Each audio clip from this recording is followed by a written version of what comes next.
4월 말에 충남 서산을 찾는 분들 대부분은 개심사와 문수사에 겹벚꽃을 보러 갑니다. 하지만 저는 오늘 꽃을 보러 가기 전에 나무보다 더 오래된 이야기를 먼저 따라가 보겠습니다. 바로 백제의 미소라 불리는 국보 제84호 서산용현리 마애열의 삼존상입니다. 지금은 계곡 앞에 주차장도 있고 표지판도 있지만 수십 년 전만 하더라도 그저 나무하러 다니는 사람들만 아는 그런 길이었답니다. 이 국보가 세상에 알려진 건 불과 1959년의 일입니다. 그 발견 과정에 재미난 이야기가 있는데요. 당시 국립부여박물관 홍사중 관장이 보온사지 유물 조사를 마치고 나오다 지나가던 나무꾼에게 물었습니다. 혹시 근처 바위에 부처님을 새긴 것 보셨냐고요? 그러자 나무꾼이 이렇게 말했답니다. 부처님이나 탑 같은 건 못 봤지만요. 저기 인바위에 가면 환하게 우는 산신령님이 한 분 있는디요. 양옆에 봄마누라와 작은 마누라도 있슈. 근데 작은 마누라가 의자에 다리를 꼬고 앉아서 손가락으로 볼따구를 찌르고 슬슬 웃으면서 용용 죽겠지 하고 놀리니까 봄마누라가 짱 떨어지고 집어던질 채비를 하고 있슈.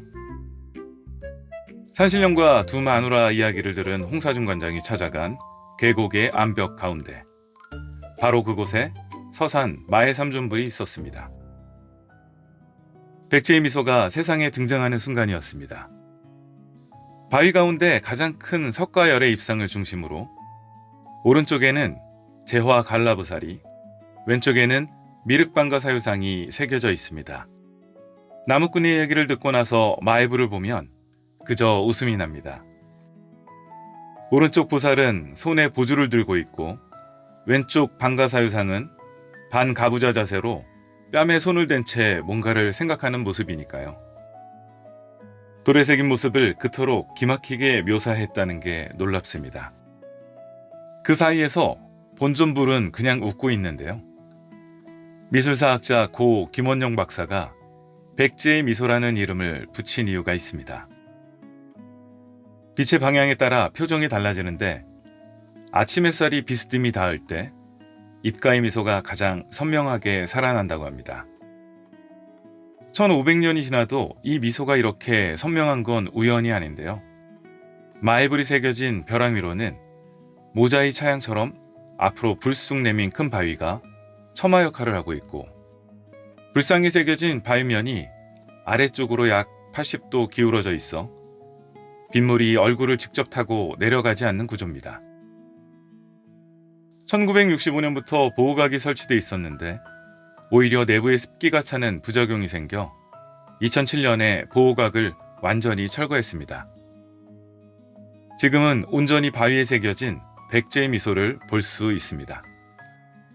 마애불은 동동남 30도, 경주 토함산 석굴암의 본존불과 같은 방향, 바로 동짓날 해 뜨는 방향을 바라보고 있는데요. 1500년 전 석공은 빛의 각도까지 계산하고 새긴 겁니다. 4월 말에서 5월 초에 이곳을 찾는다면 오전 10시 정도에 백제의 미소를 온전히 볼 수 있습니다. 아예 9시 정도에 와서 빛의 방향에 따라 부처의 미소가 서서히 변화하는 모습을 지켜봐도 좋을 겁니다. 계곡을 조금 더 올라가면 보온사지가 나옵니다. 한때 승려 천여 명이 머물렀다는 큰 절이 있던 자리입니다. 통일신라 시대엔 화엄종의 주요 사찰 중 하나였고 고려 때는 나라에서 직접 관리하던 절이었습니다. 고려의 국사였던 법인국사 탑문이 이곳으로 돌아와 입적하자 왕이 시호와 탑 이름을 직접 내렸다고 합니다. 지금 이 터에 남아있는 건 보물 5점인데요. 단간지주, 5층 석탑, 석조, 법인국사의 사리탑과 탑비. 이 중 5층 석탑은 최근 국보로 지정됐습니다. 절터 한가운데 서 있으면 묘한 생각이 듭니다. 그 시절 웅장했던 정각들은 다 어디로 갔는지. 건물은 사라지고 돌만 남았습니다. 조금 전 계곡에서 봤던 마애삼존불의 미소는 1500년이 지나도 여전한데 천명이 기도했던 이 자리는 바람 소리만 남았습니다.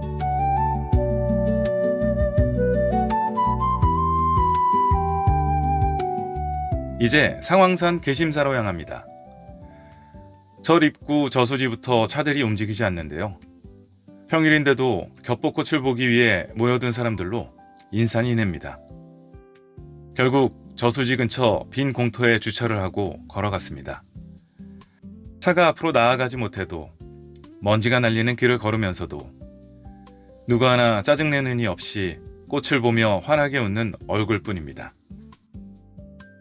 이미 일상의 근심 걱정은 잊어버린 듯 이곳, 이 시간만큼은 모두의 얼굴에 백지의 미소가 보입니다. 개심사, 마음을 여는 절이란 뜻이죠. 이름을 이렇게 지은 건 어쩌면 이 절로 들어가는 길 자체가 마음에 관한 이야기를 담은 건 아닐까 하는 생각이 들었습니다. 보통 절은 일주문, 금강문, 사천왕문을 차례로 통과해 대웅전 앞마당까지 일직선으로 이어지는 경우가 많은데 개심사는 그렇지 않습니다. 세심동이라 불리는 구불구불한 숲길을 오르면 직사각형의 작은 연못이 나타납니다. 가운데 통나무로 만든 외나무 다리가 있는데 비틀거리지 않고 건너려면 마음이 먼저 고요해야 하고 맞은편에서 오는 사람이 있으면 한 발 물러서야겠죠. 내가 먼저, 내가 덜을 고집하는 마음으로는 이 다리를 제대로 건너기 어렵습니다. 연못을 지나면 정면에 안양루가 보이고 그 옆에 작은 쪽문이 하나 있는데 해탈문입니다. 무작정 앞으로만 나아가는 게 아니라 때로는 돌아가는 것도 길이라는 걸 이 문이 몸으로 알게 해줍니다. 해탈문을 통해 들어서면 신검당과 대웅전이 보입니다. 심검, 지혜의 칼로 번뇌를 끊어내라는 뜻이겠죠. 번뇌를 끊으라는 말을 되새기기도 전에 저는 건물을 바치고 있는 기둥에 눈이 갔습니다. 곱게 다듬은 목재가 아니었기 때문입니다. 산에서 자라던 구분나무, 뒤틀린 나무를 그대로 기둥으로 세웠습니다. 나무를 억지로 꺾어 맞추는 게 아니라 있는 그대로를 받아들인 겁니다. 그 구분 그대로가 이 건물을 수백 년 동안 지탱해왔습니다. 세심동에서 마음을 싣고 외나무 다리에서 한 발 물러서고 돌아서 해탈문을 통과하고 신검당에서 굽은 것을 구분대로 받아들이고 나면 그제야 대웅전 앞마당에 닿습니다. 개심사를 오실 때는 꽃만 보지 마시고 이 걷는 순서도 천천히 느껴보시기 바랍니다. 경내를 돌아다니다 보니 명부전 앞 벚나무 밑에 통나무 의자가 있는데 줄을 서서 차례로 앉아 사진을 찍는 명소입니다.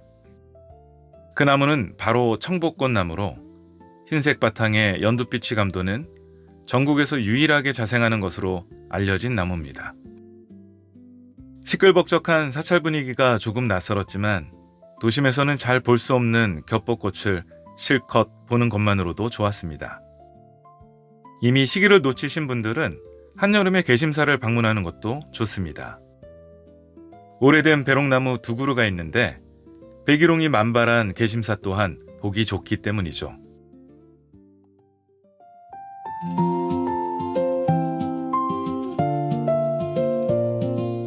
개심사를 나와 문수사로 향했습니다. 예전엔 아주 작은 절이었는데 십수년 동안 불사를 많이 해서 이젠 제법 규모 있는 사찰의 모습을 갖추고 있습니다. 문수사에는 금동열의 자상이 있는데 이 불상을 조사하는 과정에서 복장유물 수백 점이 나와 보물로 지정됐습니다. 안타깝게도 금동열의 자상은 1993년 도난당했습니다. 문수사가 유명해진 건 역시 겹벚꽃 때문입니다. 이것도 4월 말이 되면 일주문 밖 도로에서 경내까지 200m 남짓한 길이 겹벚꽃 터널이 됩니다. 개심사의 겹벚꽃이 전각과 나무가 어우러진 풍경이라면 문수사는 들어서는 길부터가 꽃터널입니다. 이젠 이것도 많이 알려져서 개심사를 갔다가 문수사를 들르는 건 당연한 코스가 됐습니다. 서산에서의 하루가 저물어 갑니다. 용현계곡 절벽, 백지의 미소를 시작으로 텅 빈 절터의 바람을 맞고 마음을 씻는 숲길을 걸어 꽃비 내리는 터널 끝까지 왔습니다. 1000명이 머물던 대찰은 돌 몇 개만 남기고 사라졌는데 바위에 새긴 미소 하나는 1500년이 지나도 그 자리입니다. 채우고 쌓는 것보다 조용히 새기는 것이 더 오래 가는지도 모르겠네요. 저도 모르게 미소가 지어지는 그런 하루였습니다.